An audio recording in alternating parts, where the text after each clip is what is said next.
조금만 더 드리겠습니다. 자, 여기는 이승만 초대 대통령 별장입니다. 자, 이것이 언제 지어졌냐면은 1954년도에 지었어요.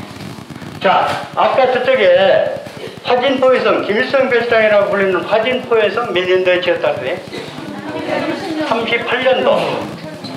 여기 이기붕 부통령 별장 1920년도. 요 1954년도 제일 늦게 졌죠. 예. 아마 이승만 초대 대통령께서 여기 와보니까 김일성 별장도 있고 이기붕 별장도 있는데 내 것만 없다 해서 아마 지은 것 같아요. 예. 사실은 그건 아니고요. 자, 54년도에 지어가지고 60년도까지 쓰게 되죠. 60년도가 뭐가 일어나요? 네, 3.15 부정선거에 이어서 4.19 혁명이 일어나죠. 그래서 이승만 초대 대통령께서 하야를 해서 하와이로 가시죠. 그러니까 이게 공가가 돼버리는 거죠. 네, 그때부터 관리가 안 돼갖고 폐허가 됩니다. 이것을 1960년대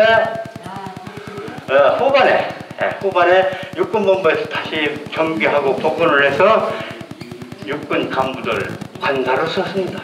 이 지역군부대 관사. 그러다가 1999년도에 역사안보전시관으로 개관을 하는데 요 밑에 건물, 요 위에 건물 두 개가 있어요, 건물이. 네. 자, 저 건물은 쓸 수 있는 상태였고 이건 당장 쓸 수 없는 상태가 돼 있었어요. 그래서 저 밑에다가 별장 복원을 한 겁니다. 그리고 여기는 2009년도에 다시 보수를 하고 해서 기념관하고 붙였어요. 그런데 그때 당시에 최초 지을 당시는 여기가 별장이었어요. 여기가 별장. 저 밑에는 뭐였냐? 대통령 가면 따로 다니는 사람들 뭐야? 경호원, 뭐 식당 아줌마, 이발 아줌마, 뭐 이렇게 다 이런 수행원이라고 그러죠? 예. 수행원이 묵는 숙소를 뭐라 해요? 부속실. 그래서 저거는 수행원들이 묵는 부속실이었고 별장은 이거였습니다. 근데 지금은 별장이 저 밑으로 내려갔어요. 복원할 때 이 건물을 쓸 수 없는 상태가 돼서 저기다 복원해놓고 2009년도에 이걸 보수해서 다시 하려고 보니까 야, 별장 저기 있는 또 별장 하니까 그렇다. 그래서 기념관 해가지고서 저쪽에 이 화장에 있는 자료들을 일부 복사에다가 붙여놓고 기념관 한 겁니다. 네. 세계적인 초대 대통령, 세계 각국의 초대 대통령 중에서 우리 대한민국의 초대 대통령 별장만 아주 험악스럽죠. 네.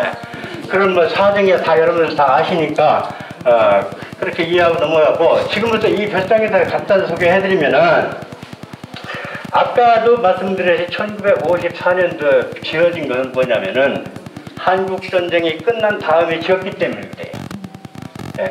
한국전쟁이 끝나면서 여기는 원래 해방되면서 이국지역이었다고 그랬죠.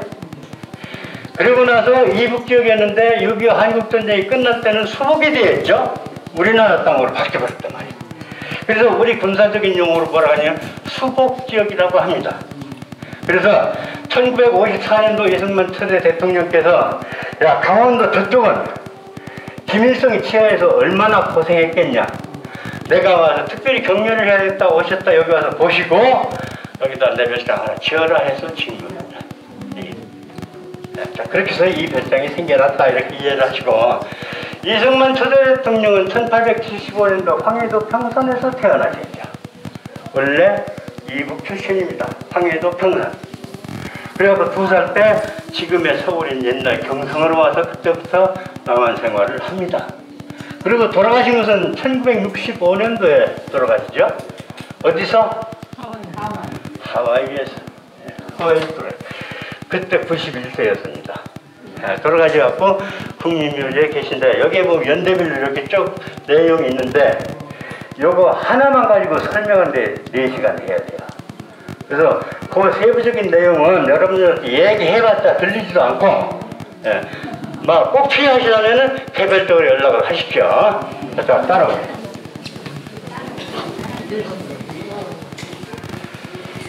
자, 여기는 개락이라고 써붙여있는데 여기는 쉽게 말하면 이승만 초대 대통령 어린 시절입니다. 어린 시절.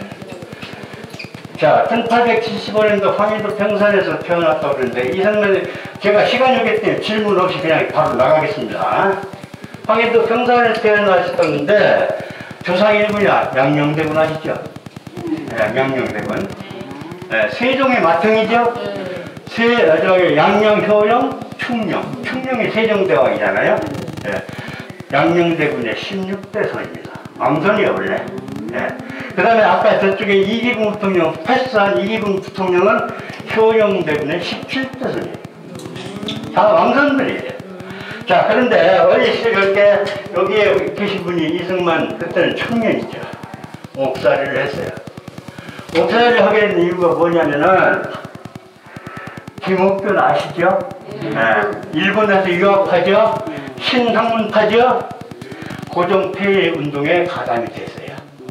그때 뭐냐? 왕정을 폐지하고 공화제로 가자, 대통령제로 가자. 그때 그 운동이 벌어진 겁니다. 거기에 가담이 돼가지고, 고종 황제 입장에서는 어쨌거나 역적이죠. 황제 보고 너 내려와라 하는데 역적이라고 하는 사람이 있어. 그래갖고 이렇게 투옥이 됐는데 처음에 유기징역으로 투옥이 됐다가 한 달 만에 도망했어요. 탈옥해서 나중에 무기지가 됐어요. 무기지. 그런데 이 양반이 여기서도 희망을 잃지 않은 게 뭐냐면은 내가 세월이 세상이 바뀌었고 언젠가는 나갈 것이다. 나가게 되면 내가 할 일이 있을 것이다. 여기서 뭘 열심히 해? 영어를 열심히 해. 그 기회가 온 거예요. 영어. 1904년도에 고종 황제가 루스벨트 대통령한테 특사를 보내야 되는데 영어를 이 양반만큼 하나를 그래서 특별 사면을 해서 꺼냈습니다. 꺼내가지고 편지 하나 써줘서 루스벨트 대통령한테 보냈어요. 그거 살아난 거예요. 영어 공부 때문에. 그래서 이 과정은 거기까지입니다. 거기까지. 자, 그 다음에 여기 오시면은 이제 독립이라고 하는데 이거는 청년입니다. 청년입니다. 자, 1904년도에 고종 황제의 특명을 받고서 루스벨트를 설득하러 갔는데 그때 당시에 미국의 정책은 일본 우선 정책이었어요. 그러니까 피석국인 우리가 얘기를 들어줄 리가 없죠. 설득에 실패를 했습니다. 그래서 1905년도부터 이승만 그때 청년은 미국에서 눌러앉았고 유학을 합니다. 내가 루스벨트를 설득시키기 위해서는 저 사람을 알아야 된다. 미국을 알아야 된다. 그래서 유학길에 들어가죠. 그러고 나서 학사, 석사 다 거쳐서 프리전스 대학에서 박사 학위를 받죠. 그게 1910년도입니다. 박사 학위를 받아갖고 일시 귀국했다가 활동하는 중에 105인 사건에 인류가 됩니다. 일본인들이 잡으러 쫓아다니니까 다시 1912년도에 망명을 해버리죠. 미국으로. 자, 그때부터 활동입니다. 그때부터 독립운동을 하는 겁니다. 자, 여러분들 우리가 생각하기에 독립운동은 우리가 제일 먼저 떠오르는 데가 어디야? 독립운동은 제일 먼저 떠오르는 데가 어디야? 상해 임시정부입니다. 상해. 네, 많이죠. 자, 그런데 우리나라의 독립운동은 총 두 개입니다. 총 두 개. 하나는 미국의 이승만 대통령, 이승만 박사를 주축으로 하는 독립운동파. 하나는 상해 임시정부로 하는 중국의 독립운동파. 두 가지. 성격이 달라요, 각각. 활동하는 양상이 달라. 미국의 이승만 박사가 하는 활동은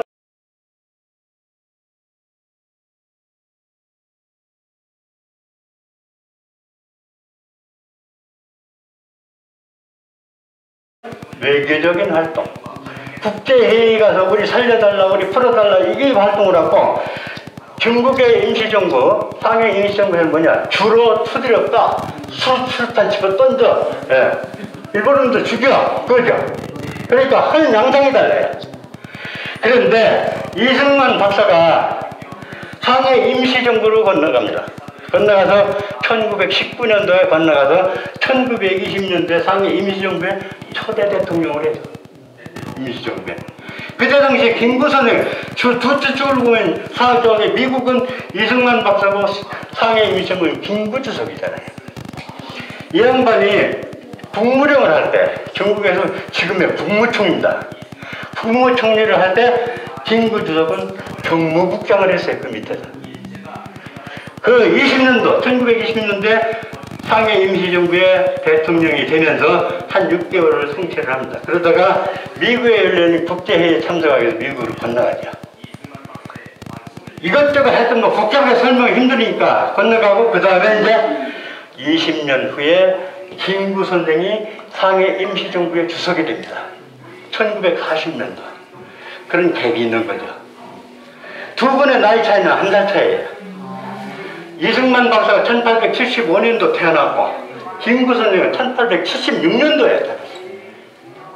활동을 같은 지역에서 했지만 항상 이승만 박사 밑에 있었죠. 그러다가 20년 후에 주석이 된 겁니다. 그래서 양쪽에 독립활동 경선이 이루어지는데 성격이 다르다는 거죠. 근데 우리는 통상 상해 임시정부를 주로 기억을 하죠. 자, 이쪽으로. 자, 이렇게 해서 1945년도에 우리가 해방이 되죠. 네. 해방이 되고 나니까 미국에 있던 이승만 박사 팀, 중국에 있었던 김구 주석팀, 보따리 싸갖고 한국으로 들어옵니다. 수하들을 데리고. 자, 미국에 있는 이승만 박사 1945년 12월 달에 들어오고, 중국에 있던 김구 선생, 김구 주석은 11월 달에 들어옵니다. 들어와서 티격티격 싸우죠. 싸우는데 개인 영리를 위해서 싸운 건 아니야. 다 나라를 위해서 싸운 거죠. 그런 과정에서도 1945년도, 47년도 50선거가 일어납니다. 국제연합에서 감시하에 우리나라의 국민투표가 이루어지고 국회의원들. 그렇죠? 초대 국회가 만들어집니다. 초대 국회가 만들어져갖고 5월 20일 날 초대 국회를 소집해서 국회에서 국회의장을 뽑는데, 그 당시에는 나이가 제일 많은 사람이 국회의장을 했어요. 그 이승만 박사가 제일 많은 국회의장, 초대 국회의장. 그래갖고 거기에서 헌법을 만들죠. 그래서 우리가 역사에서 배우기를 재헌국회라고 배웠을 거예요. 그렇죠? 그러고 난 다음에 그 재헌국회에서, 그때 당시에는 대한민국에 직접 선거할 수 있는 상황이 안 되어 있었기 때문에 국회의원들이 간접 선거에 의해서 대통령을 뽑았습니다. 7월 달에 국회의원들이 모여서 누가 대통령이었으면 좋겠냐 해서 자기들끼리 투표를 한 거예요. 그래서 만장일치로 이승만 국회의장을 대통령으로 뽑은 거예요. 간접 투표였거나 직접 투표였거나 어쩌거나 대통령이 뽑힌 거죠. 그래서 1948년 7월 24일 날 초대 대통령으로 취임을 합니다. 자, 이런 그 과정입니다. 네, 그 다음에 여기 사진 한 장이 있는데, 이거는 뭐냐? 이날이 언제냐면 1948년 취임은 먼저 했어요. 대한민국 건국 선포일이죠. 1948년 8월 15일. 이게 바로 대한민국 건국일이잖아요. 어쨌든 간에. 예.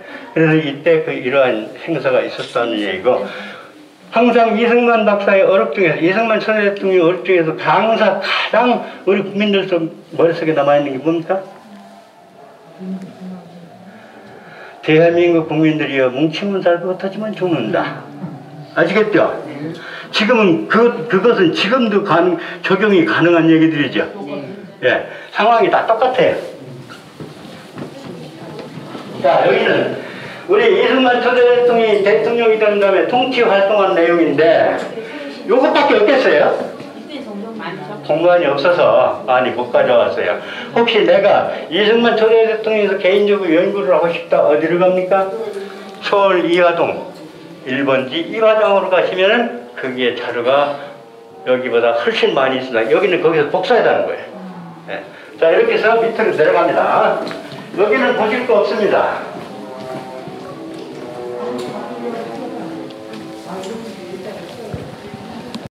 현재 이승만 초대 대통령님의 별장으로 재구성이 되어 있는 곳입니다. 원래는 부속실이었다고 그랬죠. 자, 저쪽에는 침실, 집무실, 접견실 이렇게 되어 있어요. 침실 보실 거 없습니다. 선생님 침실은 똑같아요. 네. 자, 저는 집무실, 침실 얘기 안 하고 여기 있는 얘기만 좀 하려고요. 자, 여러분들 이분은 감히 손가락질로 못하겠네. 이분은 어르신 다 아시죠? 네. 네. 이분은 누구신가요? 프란체스카 여사까지 잘 아시죠? 이분이 어느 나라 분이세요? 아유, 우리 훌륭하신 분들 오셨나요, 오늘? 오스트리아 분이죠? 어떤 분은 오스트레일리아, 어떤 분은 미국 가는데 아닙니다. 자, 이 두 분이 만난 배경이 뭐냐면은 1934년 아들 둘 낳았는데 첫째는 낳자마자 죽고 둘째는 8살 때 죽었다고 그랬는데 어디서 미국 필라델피아에서 죽었어요.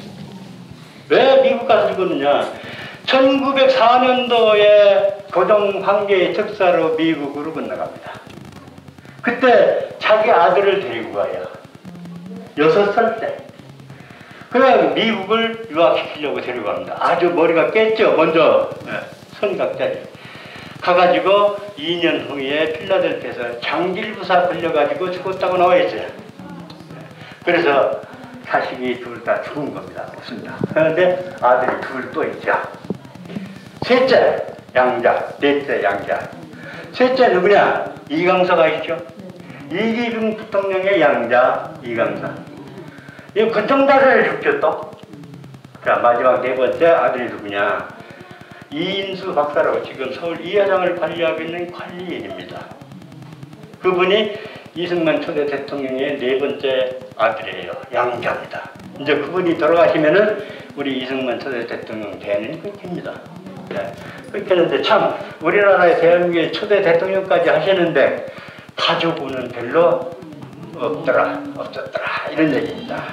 그래서 이런 얘기들은 어디가 듣기가 쉽지 않아요. 예, 뭐 3.15 부정서, 4.19 혁명 그 얘기는 안 합니다 저는. 자, 기왕에 여러분들 오셨으니까 저기에 있는 족자와 여기에 있는 족자 두 가지만 좀 설명을 해드릴게요. 네, 의미가 있거든요. 자, 저게 무슨 얘기냐? 혹시 나는 저걸 읽을 수 있다 하시는 분?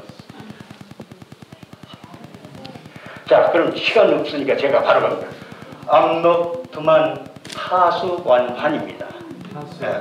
타수완환, 저게 타자예요. 침타자. 네. 암록두만 다 아시죠? 네. 침타자, 타수는 뭐냐면 여러분들 초등학교 할 때 줄다리기 하죠. 이거 아시죠? 네. 압록강 두만강을 내가 손바닥에다 침을 뱉어가면서 땡겨가지고 완전히 살아나겠다. 한반도를 통일시키겠다 그 뜻이죠. 예. 자기가 대통령을 하면서 저런 운기를 가지고 대통령직을 수행했습니다. 그러나 그거를 아직 못 이루고 우리 남은 후손들에 대한 과제로 주고 가시죠. 예. 우리들의 몫이죠. 그 다음에 저쪽에 보시면 저건 아실 것 같아요. 예. 이거는 이승만 초대 대통령이 대통령을 하면서 목표였어요. 목표. 저건 뭐냐? 이승만 대통령의 대통령 수행하는 정신이었습니다. 충관 1월절. 충성 축자에다 관자 뚫을 관자입니다. 1월 하늘과 태양과 달이죠. 충성심은 하늘을 뚫는다 그러세요. 예. 그래서 자기는 대한민국에 대한 충성심을 가지고 대통령직을 수행하겠다 하고 저렇게 한 겁니다. 저것은 이승만 초대 대통령께서 만들어낸 얘기가 아니고 권필이라는 옛날 시인의 시시가라는 것에서 나옵니다. 그것을 인용을 한 거죠. 자, 이렇게 해서 그와 같은 목표와 이와 같은 정신을 가지고 초대 대통령, 4대 대통령까지는 됐지만은 마지막 운이 없어서 부통령 지명을 하나 잘못해가지고 3.15 부정선거라는 역사적인 사실에 얽매여서 4.19 혁명으로 하야를 하시게 된 그런 분이시죠. 자, 이렇게 해서 제가 여러 가지 정치적인 얘기 다 할 수도 있지만 안 하는 게 이것은 서로 생각하기에 따르니까 그런 얘기는 다 생략하고 일반적으로 잘 안 나오는 얘기를 그걸 보고 이제 우리가 쉽게 하면 비하인드 스토리라고 그러죠. 이런 걸 많이 했습니다. 이렇게 해서 지금까지 세계 역사 안보지 시간을 해설을 마칩니다. 마치는데 시간이 좀 더 길었으면 더 좋은 얘기를 많이 할 건데 너무 없어요. 그래서 이렇게 짧아서 액기성을 갖다 얹었으니까 그 이상은 여러분들이 상상하시면 되겠습니다. 자, 수고하셨습니다.